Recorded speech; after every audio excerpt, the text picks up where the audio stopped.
Përshëndetje, dhe mirë se erdhët në emisionin e radhës e vërteta, por e vërteta.net. Sot do të flasim pak për të rejat e luftës, për atë që ka ndodhur këtë fundjavë, sepse këtë fundjavë ka ndodhur diçka shumë e rëndësishme për sa i përket kësaj luftës, diçka e cila mund ta çojë botën në drejt një katastrofe globale të paparë ndonjëherë, së paku në botën e civilizuar, të cilën po jetojmë ne tani. Përpara se të shkojmë aty, ama do doja që t'tregoja për një pjesë të shkurtër të një historie, kam lexuar në një libër dhe e tregoj këtë për të kuptuar mentalitetin e të dy palëve dhe për të kuptuar atë që po ndodh këtu. Në 2015-ën, në takimin e Kombeve të Bashkuara këtu në New York, pati një takim midis Ali Larijanit, atit politikanit iranian të vrarë nga bombat izraelite dhe amerikane së fundmi. Ali Larijani thuhet që ka qenë një prej kokave të ndërtimit të këtij sistemi në Iran. Pra, pati një takim midis atij dhe Henry Kissinger. Henry Kissinger, por ju që nuk e dini, ka qenë çifuti i cili si thuash ka ndërtuar politikën e jashtme amerikane këto 50-60 vitet e fundit. Pra, këto që shikojmë tani për sa i përket politikës jashtme amerikane, shumica e tyre janë ndërtuar prej Henry Kissingers. Në këtë takim, duhet thënë që të dyja palët ishin palë që njihnin filozofinë e shteteve, shtetëndërtimit dhe kështu me radhë shumë mirë. Si Ali Larijani, si Henry Kissinger. Po Henry Kissinger duke u munduar si thua ta kap mat Larijanin, ndoqi formulën e një filozofi, Immanuel Kant, i cili si thua ka ndërtuar disa filozofi dhe mbi shtetbërjen dhe në një dialog të tyre, të cilën e mbaj mend shumë mirë kur më lexoj se më ka bërë përshtypje, Henry Kissinger i thoshte Ali Larijanit, shiko, në mënyrë që shtetet kenë paqe, duhet që një shtet të mos ketë më asnjë incentiv për të zgjeruar atë zonën e vet të influencës, për zgjeruar zonën e vet ekonomike, për zgjeruar zonën e vet politike, pra. Duke pasur parasysh ato që kishin ndodhur me Bashkimin Sovjetik dhe me të gjitha këto si thua perandoritë rrëzuara të kohës dhe të kohërave më parë, ai e pyeti Larijanin kur do të vi dita që dhe Irani nuk do ta shikojë më botën si një botë zgjeruese, botë si thua që nuk do të ketë më ambicie të tilla për të ndaluar luftën në lindjen e mesme. Henry Kissinger ama nuk e dinte se Larijani ishte një studiues i Immanuel Kantit. Larijani kishte përkthyer veprat e Immanuel Kantit në gjuhën e Iranit, në gjuhën perse të Iranit dhe në këtë diskutim ai e ktheu tavolinën direkt nga Henry Kissinger dhe i përmendi Henry Kissinger se kjo nuk varet nga Irani, kishte thënë, kjo varet nga Shtetet e Bashkuara të Amerikës dhe për më tepër varet nga Izraeli. Përderisa Shtetet e Bashkuara të Amerikës të kenë një ekonomi e cila kërkon t'i fuzë duart në të gjithë vendet e botës dhe përderisa Shtetet e Bashkuara të Amerikës të kenë një aleat si Izraeli, i cili e shikon veten e vet në një hartë, e shikon atë ambicjet e veta në një hartë shumë më të madhe nga kjo që ka, sepse sipas vetë izraelitëve, sipas vetë qeverisë izraelite, ata e shikojnë hartën e tyre sipas asaj që i ka premtuar sipas tyre Zoti 3000 vjet më përpara dhe kjo hartë e premtuar që ja ka premtuar Zoti 3000 vjet më përpara është një hartë e cila prek Arabinë Saudite, por do të marrë toka nga Arabia Saudite, nga Libani, nga Libia, nga Egjipti dhe gati edhe një pjesë të Turqisë për të arritur këtë hartë, pra. Dhe Larijani i thot Kissinger, përderisa Amerika të shoqërohet me Izraelin, i cili ka ambicie të tilla, nuk do të ketë paqe në lindjen e mesme, sepse ne e ndjejmë veten të kërcënuar nga ky Izrael. E thashtë histori për të kuptuar se ku jemi tani, se ku shikojnë të dy, përse palët po veprojnë në këtë mënyrë dhe ku shikojnë që filozofi kanë të dyja palët. Pra filozofia është se të dyja palët e shikojnë njëra tjetrën si kërcënuese dhe prandaj kemi ardhur në këtë luftë. Amerika e shikon Iranin si kërcënues ndaj aleatit të vet Izraelit dhe Izraeli e shikon Irani e shikon Izraelin si kërcënues dhe Amerikën si kërcënues, sepse pse Amerika është Amerika, por Amerika përkrah Izraelit. Dhe tani jemi këtu ku jemi. Për të ardhur tek gjendja aktuale, Të premte ndodhi diçka. Të premten patim një postim të presidentit Trump, i cili i dha Iranit 48 orë për të hapur ngushticën e Hormuzit, ose ndryshe, sipas presidentit Trump, Shtetet e Bashkuara të Amerikës do të godisnin të gjithë infrastrukturën energjetike të Iranit. Pra, nga e premte, e shtunë e diel të hënën, Irani ose duhet të hapi nesër, ose duhet të hapi ngushticën e Hormuzit, ose Shtetet e Bashkuara të Amerikës do të godasin infrastrukturën energjetike të Iranit. Shumë njerëz thonë, po ç'na duhet në kjo? Ç'do ndodhi me këtë? Ja mirë që e goditi ç'do bëj. Sot do të flasim pikërisht për këtë.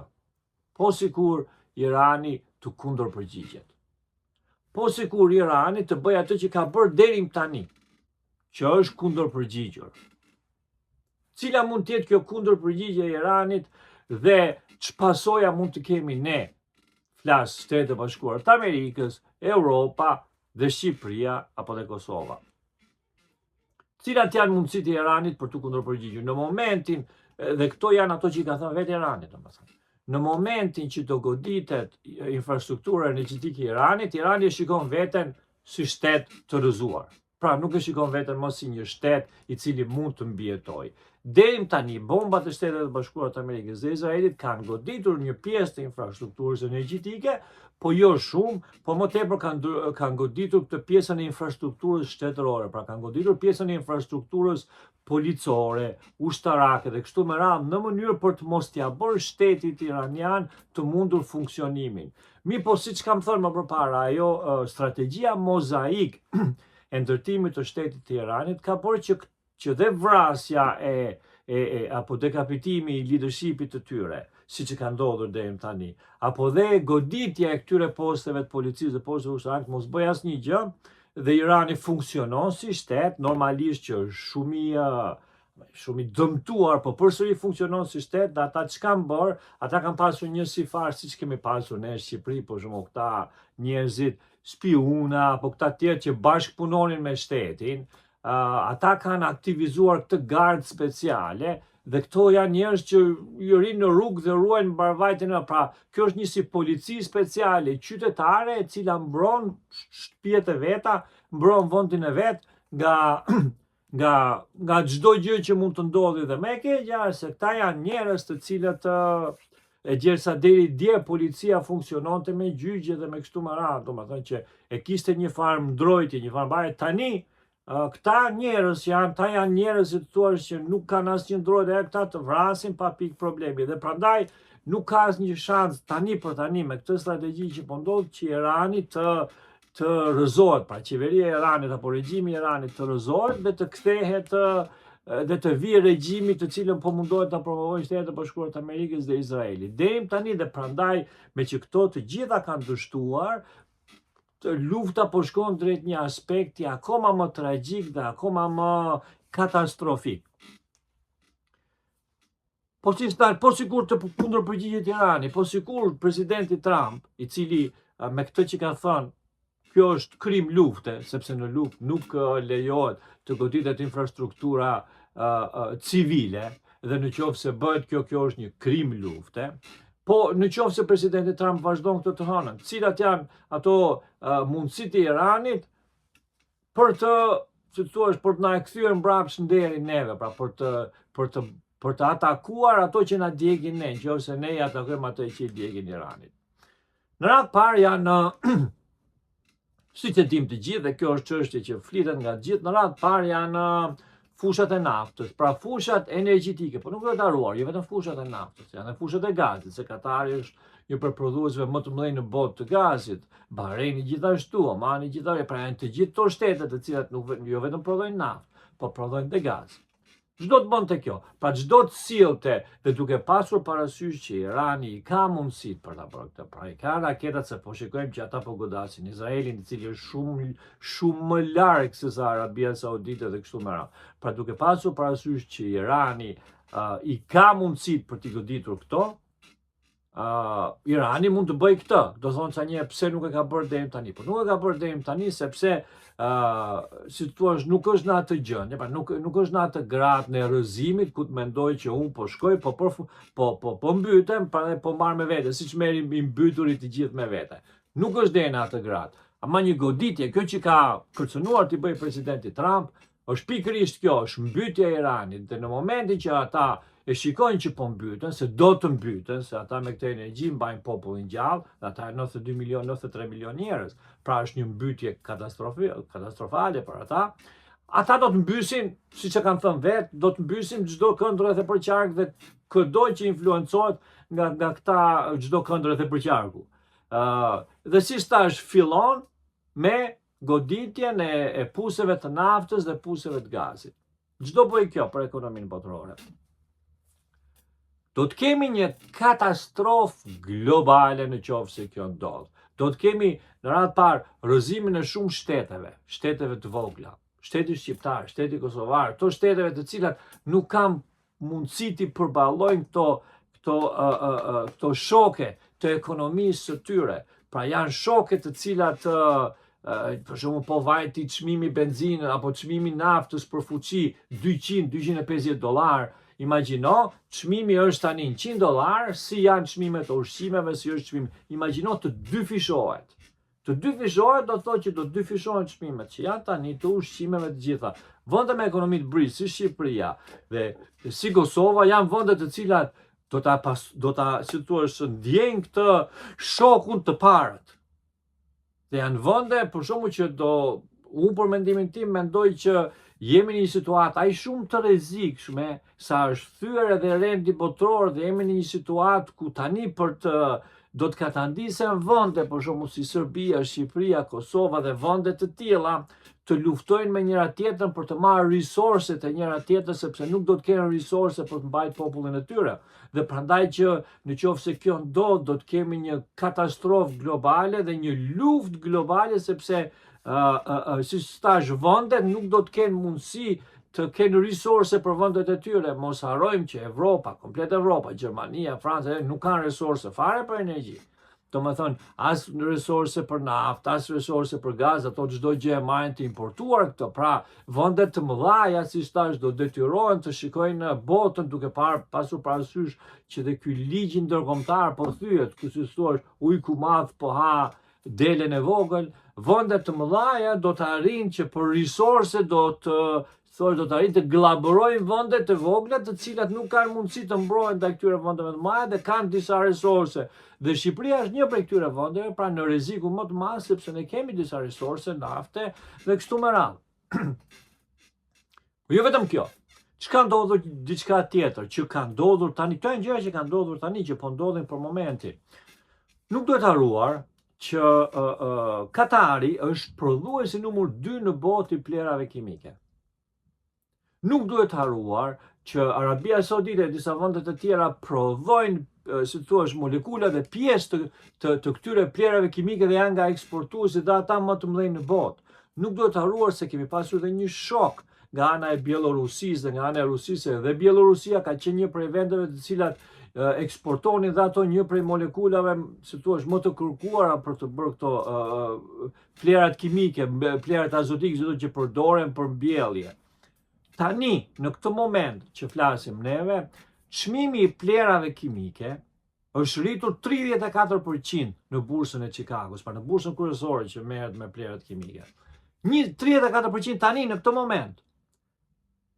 Në qoftë se çmimi i plerave kimike vazhdon të rritet kështu, do të kemi një problem jashtëzakonisht të madh në ushqimin e njerëzve, sepse jemi në prag pranvere, pra jemi në prag mbjelljesh.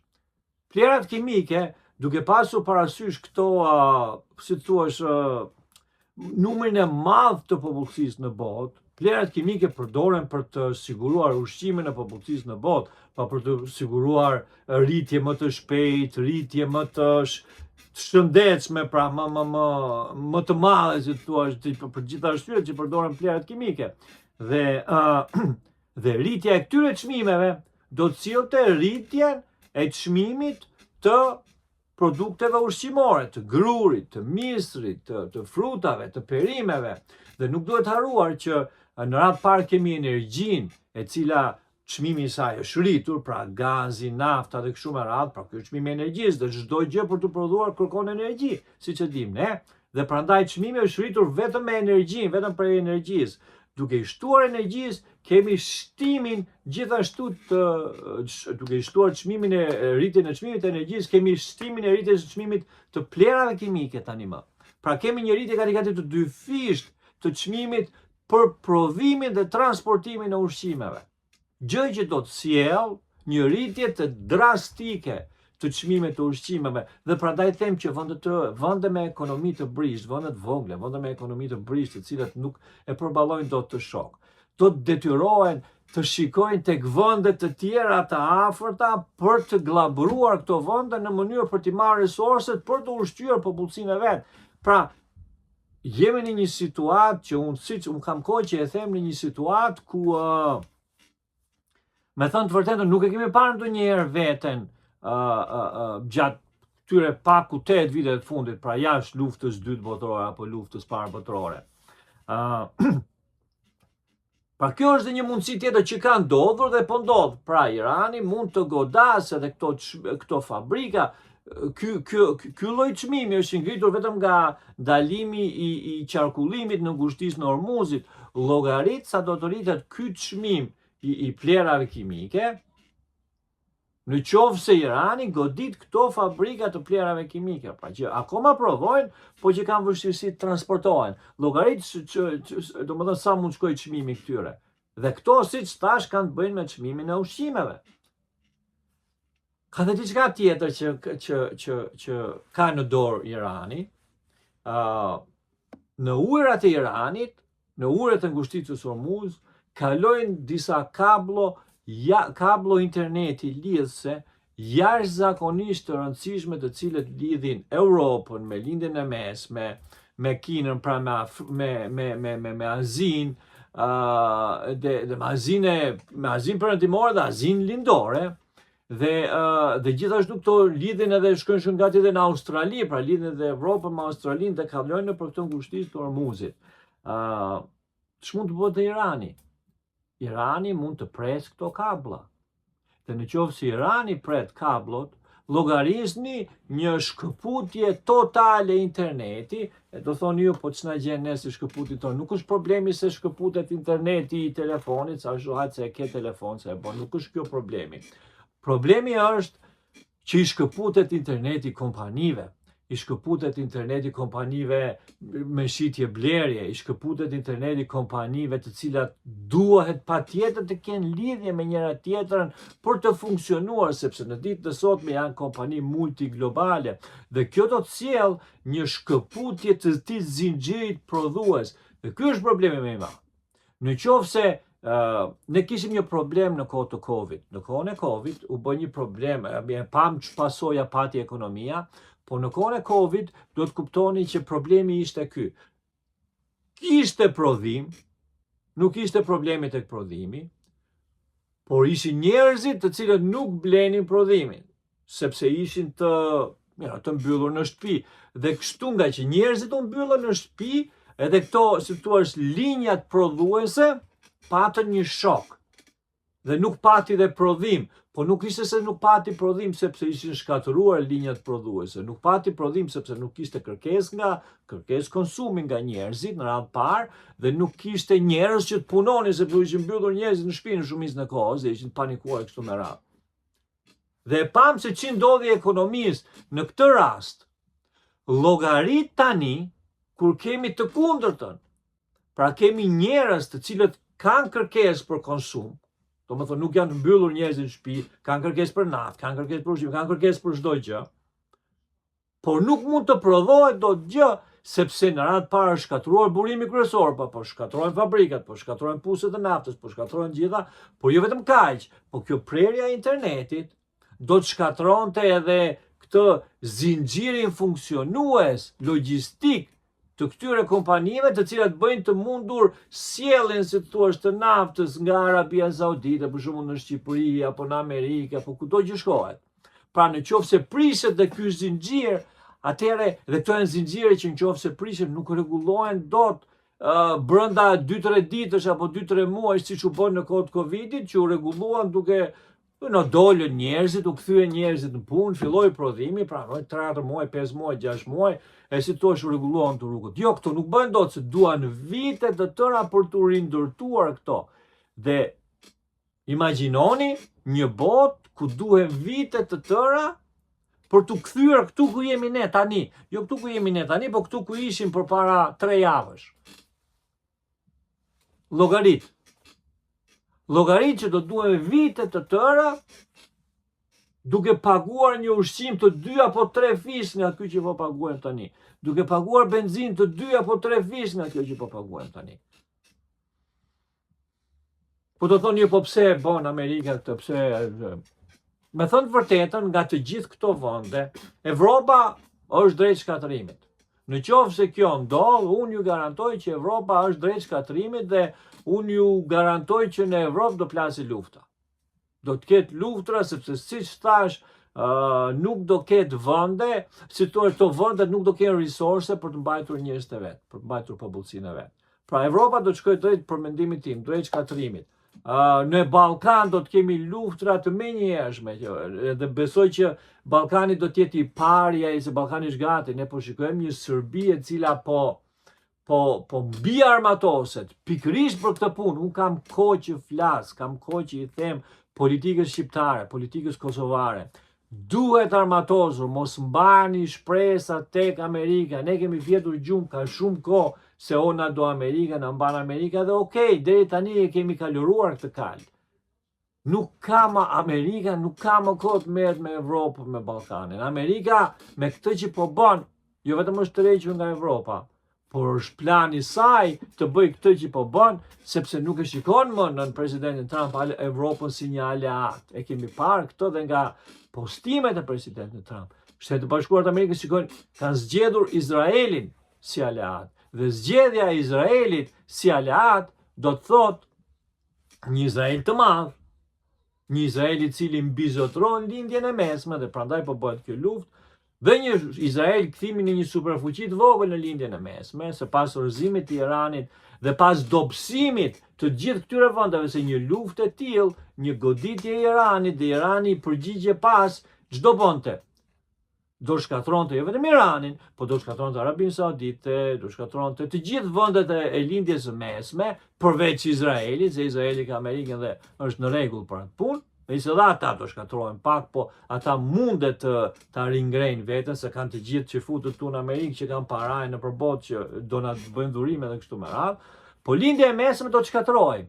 Dhe shkatrim dhe lindja e mesme, gjithë lindja e mesme, atë si thua të ardhurat e veta ka nga gazi dhe nga nafta. Dhe në qoftë se të dyja mundësi të ardhura që shkatrohen, llogarisni mbi 100 miliona sa janë atje në lindjen e mesme, njerëz të cilët nuk do të kenë as të hanë, as të pinë, pra do i jetë shkatruar ekonomia.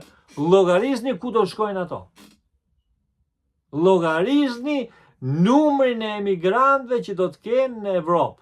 Pra Evropa, unë po ju them, raca e bardhë evropiane do të jetë e shkatruar totalisht. Në qoftë se kjo ndodh, në qoftë se ju jeni pro, unë s'ka rëndësi se çfarë jeni të bardhë, musliman, katolik, ortodoks, çfarë do të jeni, në qoftë se jeni të mbani të bardhësinë tuaj, racën e bardhë, racën shqiptare, racën evropiane, unë ju garantoj që diçka e tillë do të shkataronte racën evropiane. 1.000.000%. Është një arsye tjetër pse Shtetet e Bashkuara të Amerikës do bëjnë këtë, se në këtë luftë që po ndodh, janë tre entitete që po fitojnë. Fiton Rusia, fiton Izraeli, po fiton dhe Shtetet e Bashkuara të Amerikës, sepse nga të gjithë shtetet e botës, nga të gjithë kontinentet e botës, kontinenti amerikan është më i pasuri. Amerika Veriore sigurisht që është më e pasura. Është më e pasura me naftë, më e pasura me gaz, më e pasura me risorse. Nuk duhet harruar që Kanadaja ka risorse, është vendi thonë më i pasur në botë. Dhe prandaj kemi parë këtë përpjekje të presidentit Trump për të marrë Kanadan, për të tërhequr Kanadan. 99% në qoftë se do bëhet kjo që do bëhet, Kanadaja do t'i bashkohet Shtetet e Bashkuara të Amerikës, se nuk e la Amerika Kanada me gjithë ato resurse të vërdhoj vetë. Prandaj kemi parë të Shtetet e Bashkuara të Amerikës të kërkojnë Islandën, sepse jo Islandën, të Grenlandën, sepse edhe Grenlanda ka resurse dhe është një vend të cilin mund ta kthesh në vend si thua ku mund të futësh ato të gjitha data centers, ti heqësh nga Shtetet e Bashkuara të Amerikës dhe ti çosh në një ishull për shembull atje ku janë, dhe ato atje do të jenë, ata kanë ujin e nevojshëm, kanë klimën e nevojshme, kanë çdo gjë për të mbijetuar atje, domethënë këto qendrat për inteligjencën artificiale, për gjitha me radhë, domethënë. Dhe Amerika si stash është e fituar, se Amerika me një gur rrëzon çdo gjë të përqashajnë, me një gur rrëzon Evropën, me një gur rrëzon të gjithë këto vendet arabe që i ka vërdall, rrëzon Iranin, e bën Izraelin superfuqi në lindjen e mesme, dhe vetë bashkë me Izraelin pastaj kontrollojnë lindjen e mesme totalisht dhe Amerikën veriore. Edhe Meksikën e kanë shumë kollaj për ta kontrolluar, dhe në qoftë se vjen puna tek marrja e resurseve, me Meksikën ta e kanë shumë kollaj për t'ia marrë resurset Meksikës, sepse nuk ka fare konkurrencë Amerika këtu në Shtetet e Bashkuara të Amerikës. Jemi në një situatë si stash që është shumë situatë e rrezikshme.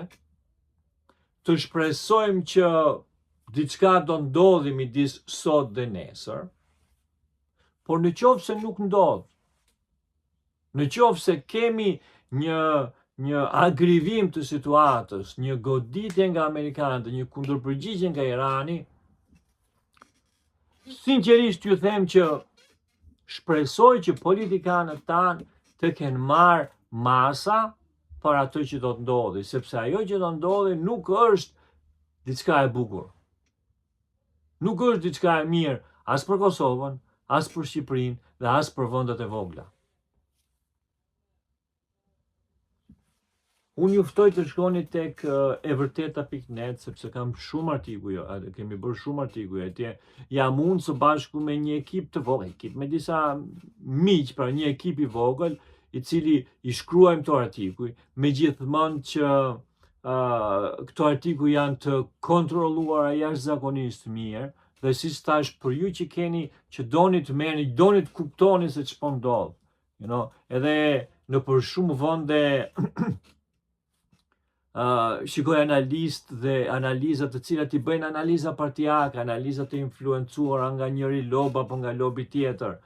Nuk është më puna të influencohesh nga njëri lob apo nga lobi tjetër, tani është puna për mbijetesë. Shumë njerëz më thonë, ore, ç'të duhet ty merresh me ata, kemi hadhet tona në Shqipëri dhe kështu me radhë. Por unë po ju tregoj, prandaj po merrem me ata, sepse ajo që po ndodh atje ka një lidhje jashtëzakonisht të ngushtë me Shqipërinë, ka një lidhje jashtëzakonisht të ngushtë me të ardhmen e Shqipërisë, për sa i përket në qoftë se ndodhin këto që thash, të përplasje që thash, po dhe në qoftë se nuk ndodhin këto përplasje që thash.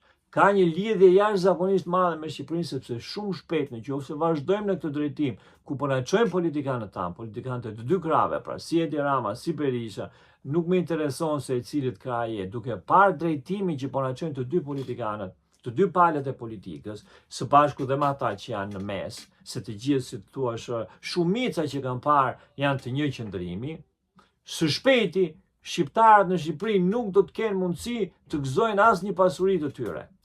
Valja e parë, radha e parë, valja e parë e heqjes së pasurisë shqiptarëve ishte vala e 7501-shit, ku ju hoq pasuria shqiptarëve, ju hoq pasuria e atyre të cilëve u takonte kjo pasuri, dhe ju hoq jo vetëm kjo, po ju hoq e drejta Shqipërisë për të zhvilluar, sepse akoma sot e kësaj dite nuk të vjen një kompani botërore me emër për të investuar në Shqipëri, sepse nuk di ku të investojë, se ne nuk kemi pronat, nuk ka pronësi ashtu siç duhet të jetë, pra. Pronësia nuk merret vesh se e kujtosh prona. Kjo ishte vala e parë e shkatrimit. Vala e dytë totale e shkatrimit popullit shqiptar është kjo që po bëhet tani, ku po jepet mundësia të huajve si Jared Kushneri, si Ivanka Trumpi dhe si gjithë tyre të tjerëve, për të ardhur në Shqipëri dhe për ta blerë Shqipërinë për hiç mos gjë. Dhe kjo që po ndodh, në qoftë se ndodh, edhe në qoftë se s'ndodh, po në qoftë se ndodh, kjo që po ndodh do të bëj atë që vlera e çdo gjëje në Shqipëri do të rrëzohet dhe ata do ta blejnë Shqipërinë për hiç mos gjë. Për hiç mos gjë. Kalofshi mirë.